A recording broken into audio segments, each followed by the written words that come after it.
Saludos amigas, amigos, ustedes sintonizan Acento TV y este es su espacio de entrevistas y comentarios a partir de ahora.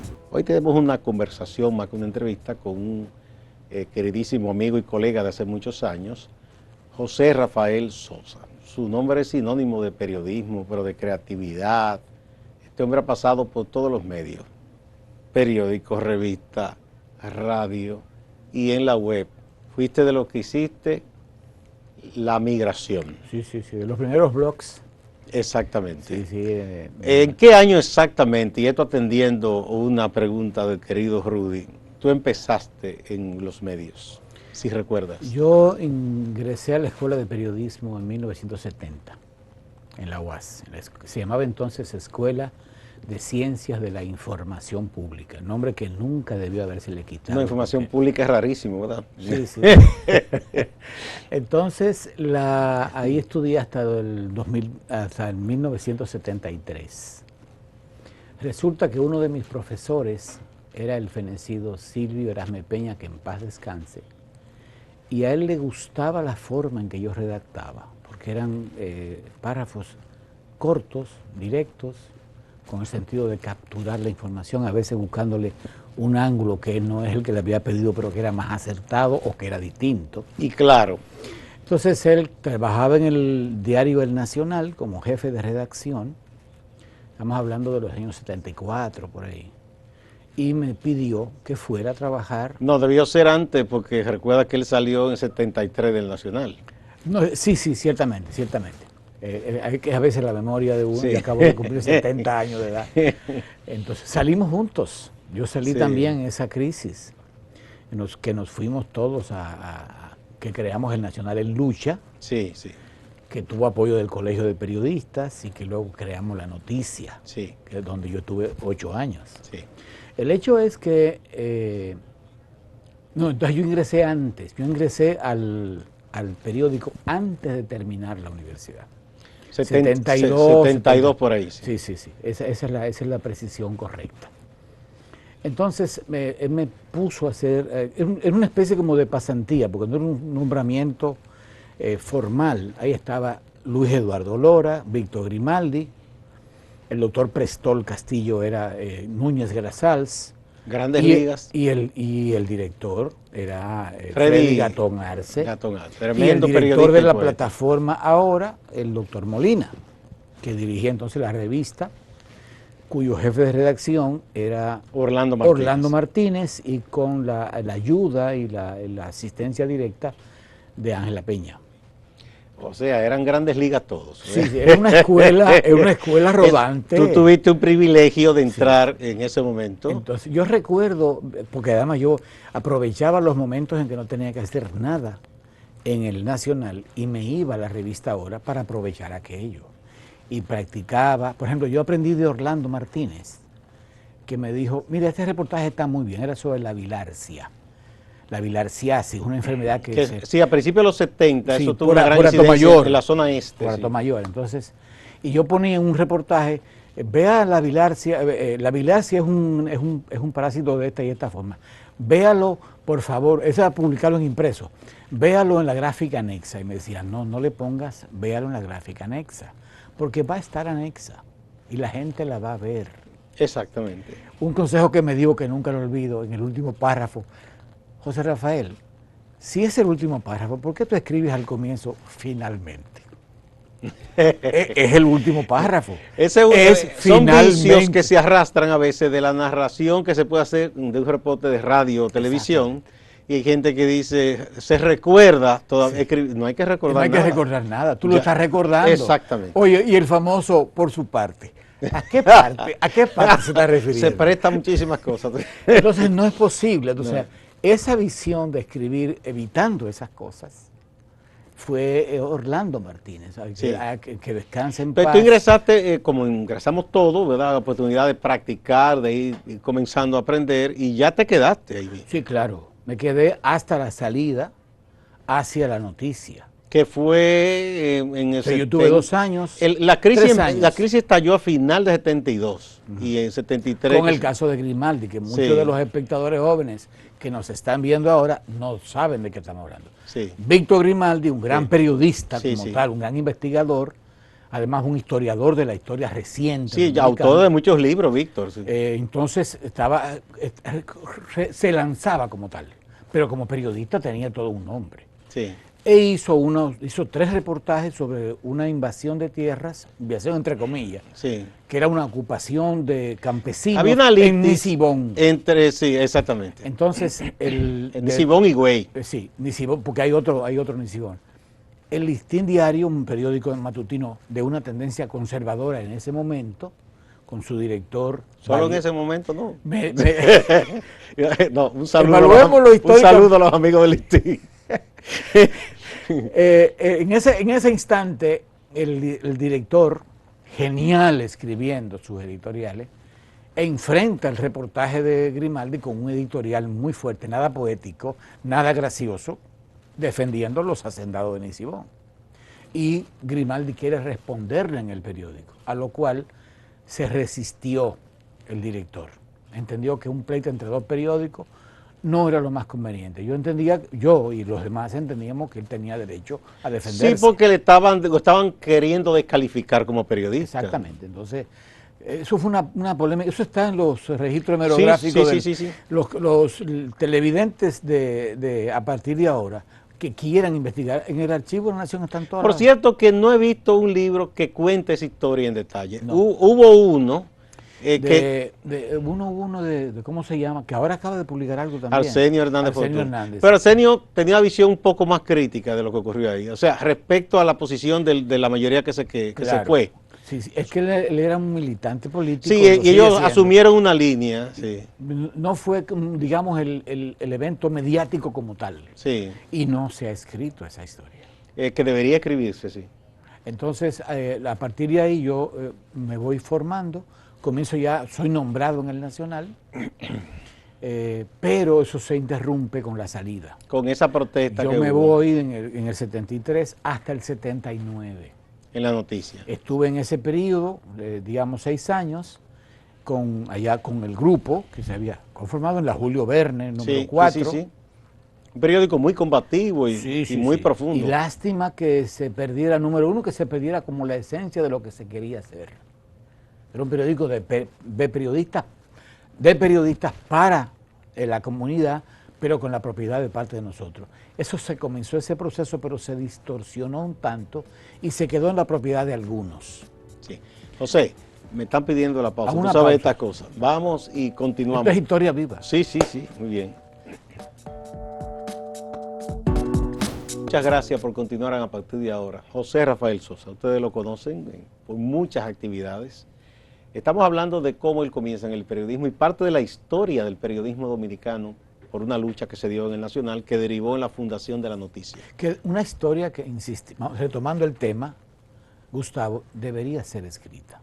Pero anímate tú, que eres escritor. A mí me corresponderá la parte, digamos, de... Y eres diligente además, disciplinado, porque mucha gente tiene la idea para escribir. Y se tardan años. Se tardan mucho, sí. Yo me incluyo ahí, ahora que yo estoy preparando un libro que tengo muchísimos años haciendo. Que debería sacarlo, porque tu creatividad es lo que queda. Ya, no paso de finales de este año y comienzo del otro. Y desdeño los medios digitales, pero lo que queda escrito, que además se puede llevar a digital, permanece en la historia. Exactamente. Sí. Entonces tú duras hasta el 79 en La Noticia, pero tú retornaste al Nacional después. Yo fui solicitado por el nuevo dueño del periódico que quería, el periódico cambió de propiedad. Sí. Fue un empresario muy conocido, todo el mundo sabe quién es, muy respetado también, que compra ese periódico, compra el grupo. Publicaciones ahora. Sí, don Pepín, no hay complejo en decirlo, ¿no? Entonces, él llamó a algunos de los periodistas que estaban antes con el ánimo de volver a estructurar esa especie de medio combativo. De rescatar una parte de la esencia del periódico. Todos se llenó con personas que tal vez no tenían las condiciones para ese tipo de medio. Recordemos que era un periódico vespertino. vibrante, de una trayectoria de oposición. En un momento que... y de defensa de los derechos humanos. Exacto, en un momento que había muchos hechos de violación de derechos, asesinatos políticos. Recordemos en qué etapa estamos hablando de los 12 años de Balaguer. En la peor etapa, sí. Que luego Balaguer tuvo otra etapa ya menos cruenta. En los 10 años. Que fue también un poco conservadora, pero con algunas iniciativas interesantes que tampoco pueden ser desdeñadas. Sí. Y ya el país se había acostumbrado a vivir con ese aire de libertad que no iba a retroceder. No era posible. Sí. No se iba a... Entonces ahí es que yo comienzo a tomarte en cuenta, yo como joven estudiante, porque recuerdo tu columna como cada domingo, sí, unos reportajes que tú hiciste que fueron de los primeros intentos, digo yo aquí, de un reportaje con profundidad, de hasta tener un poco de investigación científica con una cosa de las aguas embotelladas. Claro. Que yo supongo que te dieron... Con exámenes que hacíamos. En el laboratorio. Claro, que comprábamos agua. Y en la revista Ahora también. Y se determinó que una parte reportajes también. Déjame contarte esa parte. Sí. De esos reportajes y de otros temas que también fueron muy precursores. Yo no vengo aquí a lucirme ni nada, pero sí quiero dar la pauta para que los estudiantes de comunicación de hoy mantengan el periodismo como una llama viva de servicio a la gente. Que ahora todo lo queremos resolver con comentarios en las redes sociales. A veces hay que trabajar a fondo. Con las aguas que se vendían embotelladas, las tomamos y las analizamos en la Universidad Autónoma de Santo Domingo. Y muchas de ellas tenían rastro de bacteria Escherichia coli, que es de origen fecal. Sí, yo recuerdo, fue todo un escándalo. Y hubo un movimiento de salud pública y cerraron un par de plantas. Sí. Y se establecieron nuevas normas. Que no eran muchas en ese momento, porque la gente todavía tomaba la llave del grifo de su casa. Sí, sí. Entonces, posteriormente a eso, yo escribí una serie de 12 trabajos, una página diaria, sobre un tema que nadie había tocado hasta entonces, la homosexualidad. Eso sí recuerdo, pero hubo uno que también...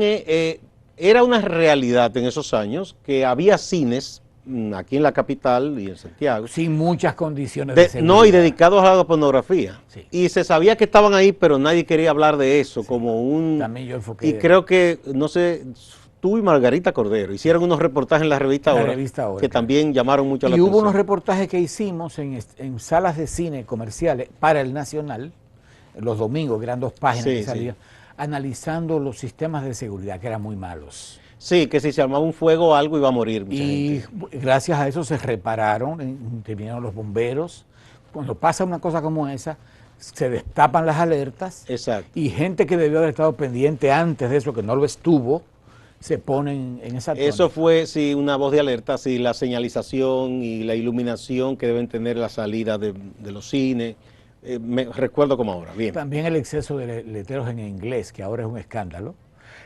Ahora es lo más normal del mundo, ¿no? Pero habíamos influidos por el profesor Rafael González Tirado.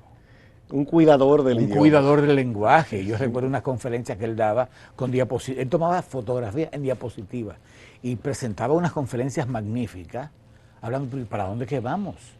Bien, entonces... aquel reportaje en que tú comenzaste a defender a la comunidad LGTB, que entonces no se llamaba así, y que comenzaba a asomar la cabeza para ser respetada, y yo no sé si hacia ti te surgió esa idea a raíz de que hubo unos asesinatos que llamaron la atención. Claro, de trabajadoras sexuales y de transgéneros. Sí. Sobre todo de transgéneros. Pero también de...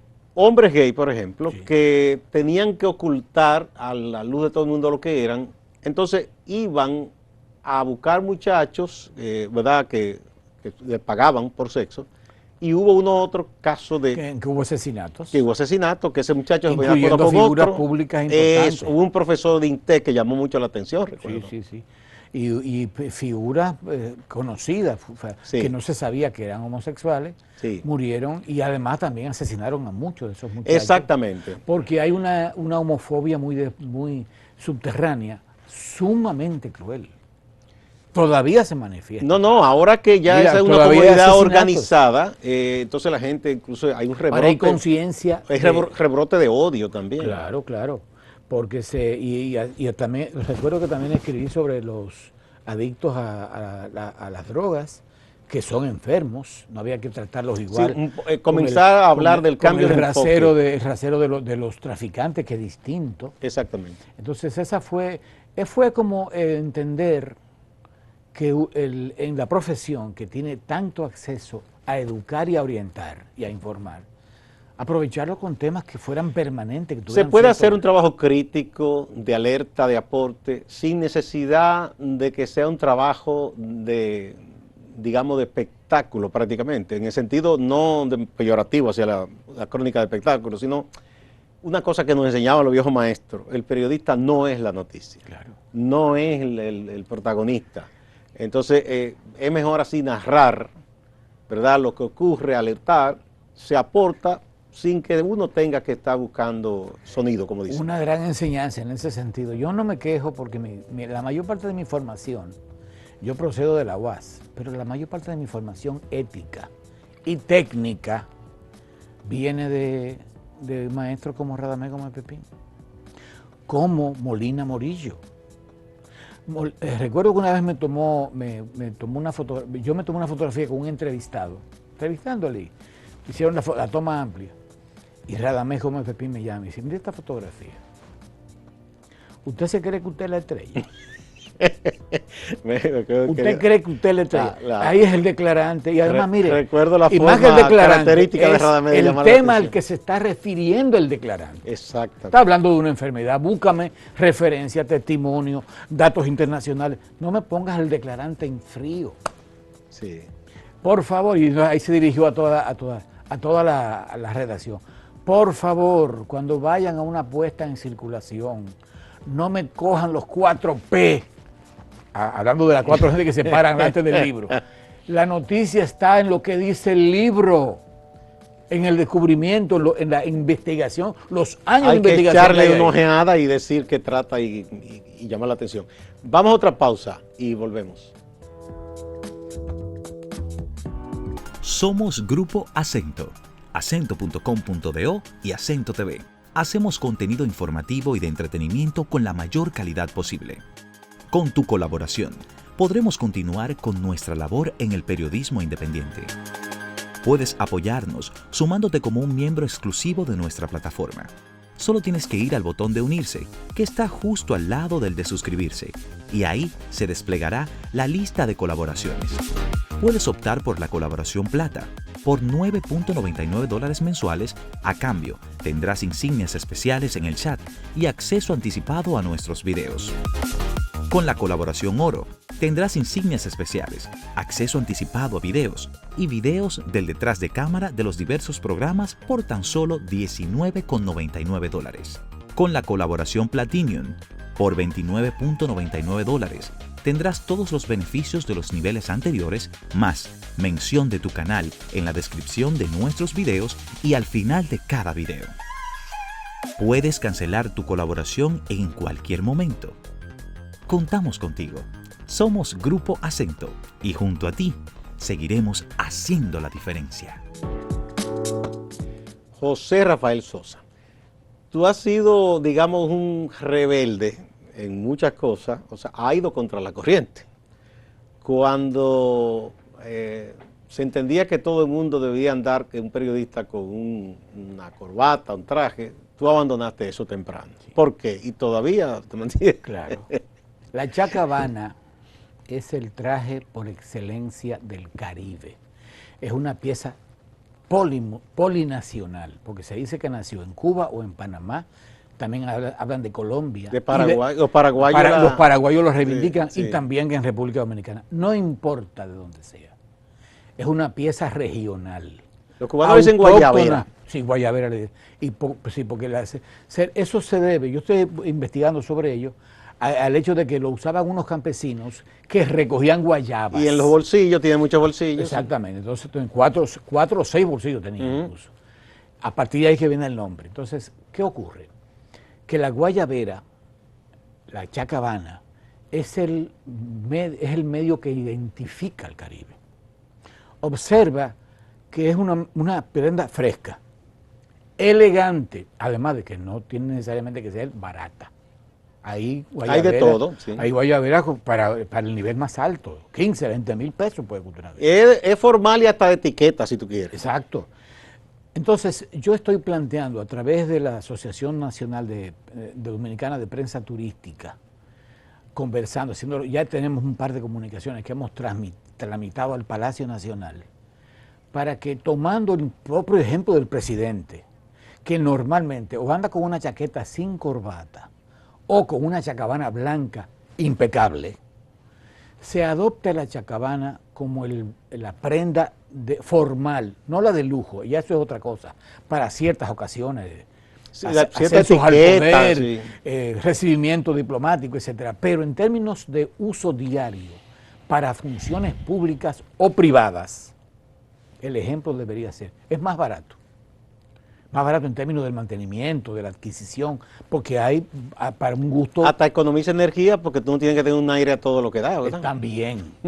Hay gente que está en la oficina con saco. Es más sustentable, sí. Entonces, ambientalmente, entonces, además de que nos identifica más como pueblo. Entonces, hay que hacer un esfuerzo. Hay que darle un crédito al INTEC, porque el INTEC hace mucho que impuso... Que estableció como norma. Normal para las graduaciones. Una guayabera, una chacabana, y solo se ponen aquí sus cintas que identifican, pero lo usan que además tiene una personalidad. mujeres y hombres, profesores y todos. Pero tiene además una identidad y una personalidad académica única. Sí, muy bonito que se ve todo. Entonces, ahora que estamos hablando de marca nacional, una marca nacional debería ser la chacabana. Sí. Y darle el apoyo a los fabricantes, que hay varias fábricas aquí importantes y grandes diseñadores, darle el apoyo para que podamos internacionalizar nuestras marcas dominicanas de chacabana y que se utilice con mucho mayor frecuencia. Bien, es muy buena idea. Te quería, lo que nos motivó originalmente, siempre contigo hay muchas cosas que hablar, nuestra industria de comunicación, el periodismo, sabemos que viene transformándose por la irrupción de las tecnologías, pero en esta pandemia, ¿cómo tú has visto que ha afectado al ejercicio del periodismo? Yo no diría que ha afectado, yo diría que ha beneficiado. ¿Se ha beneficiado? Sí, ¿Por qué? Porque muchos de los ejecutivos de mentalidad análoga que no entendían que era posible trabajar desde su casa o desde fuera a través de los mecanismos digitales, de los mecanismos electrónicos, óyeme, se dieron cuenta de que sí era posible. Es más económico para la empresa. Ha sido una ganancia esa entonces. Claro, además de que tú tienes un nivel de relativa libertad laboral para poder producir, cumplir con tus compromisos de producción de contenidos y hacerlo sin el riesgo de exponerte a lo que es el tráfico de gente, el movimiento con personas. Además de que también se ha fortalecido el renglón de los medios digitales, sobre todo los independientes, los pequeños sobre todo, han tenido y se ha evidenciado que es mucha la gente que acude a ellos como en busca de información, consecuentemente ven la publicidad. Los periódicos se están dando cuenta de que el fuerte de los periódicos ya no es el impreso, es el digital. Desde el punto de vista incluso publicitario, aún no ha superado la barrera de los ingresos del impreso, porque tenemos una mentalidad todavía muy marcadamente análoga. Y hay leyes también absurdas, como de que si se te pierde una matrícula y que si hay un divorcio hay que publicarlo. Es un periódico impreso. No, y dice de circulación nacional. ¿Cuáles son de circulación nacional, por Dios, en este tiempo? Hay lugares a los que nunca llega un periódico. Y con que no llegue a uno, ya deja de ser nacional. No, ni siquiera lo gratuito no llega. Son regionales o son municipales, pero no son. Digamos que hoy el listín acaso llevan a cada provincia uno, pero no es, no tiene la incidencia de un digital. Hay medios de eso que llevan a Jarabacoa 15 periódicos. No, y mucho es. Sí, entonces, y en cambio, toda Jarabacoa está cubierta por lo digital. Locales, regionales. Los digitales de ese mismo periódico. Exacto, y nacionales e internacionales. Entonces, eso demanda una adecuación, sin duda, Yo quería, como estamos terminando, hacer una precisión, y es destacar la importancia que tiene ante la crisis del turismo respecto del COVID, la trascendencia de la labor periodística especializada. Y quiero darle reconocimiento a la Asociación Dominicana de Prensa Turística, que se empeñó en mantener vivo el espíritu, la necesidad. Ojalá que también prenda eso en las autoridades del ministerio y demás. Creo que ha aprendido y se está dando un cierto apoyo. Pero es importantísimo que los medios especializados en turismo tengan el respaldo para poder relanzar nuestra industria, que está experimentando una especie de ejercicio de fe, porque se están haciendo inversiones, anunciando contratos, anunciando financiamiento y abriendo y reabriendo todos los hoteles. Entonces yo espero que esta crisis, que se va a estar manifestando hasta muy entrado el año que viene, pueda ser superada, y que ya a partir de los 2022 y 2023 se restablezca a los niveles que estaba anteriormente, tomando en cuenta que los periodistas de turismo son un aliado natural y gratuito de la industria. Sí, en todas partes del mundo. Y la gente tiene que también abrir la mentalidad, porque hay gente que piensa, ya están defendiendo a esos empresarios. No es tan simple la cosa, ¿sí? Es la principal actividad económica y son millones de dominicanos y dominicanas que dependen de ahí. Un eje socioeconómico transversal que cubre toda la sociedad. Que encadena. Oye, solamente la producción agropecuaria. Exacto, la producción de fruta, huevo, de servicio todo el transporte. Servicio de animación. Sí. Los empleos, cerca de 50.000 empleos que genera especializado el turismo directo.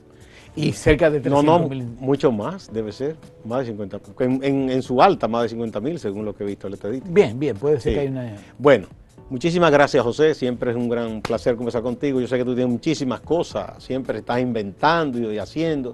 Visiten el blog de José, joserafaelsosa.com, que tiene mucha información interesante, fresca, diversa. Él también colabora con nosotros aquí en Acento. Y es una persona siempre solidaria y dispuesta a colaborar. Compartir mis contenidos con Acento, porque considero que es y esto no es una especie de payola mutua. De bomba mutua. No, pero en términos de concepción del periodismo digital, este medio y Clave Digital son los aportes que definieron el periodismo profesional en esta área. Muchas gracias, José. Igual a ustedes, amigas y amigos, gracias y no se vayan, que hay más en Acento TV y Acento Portal.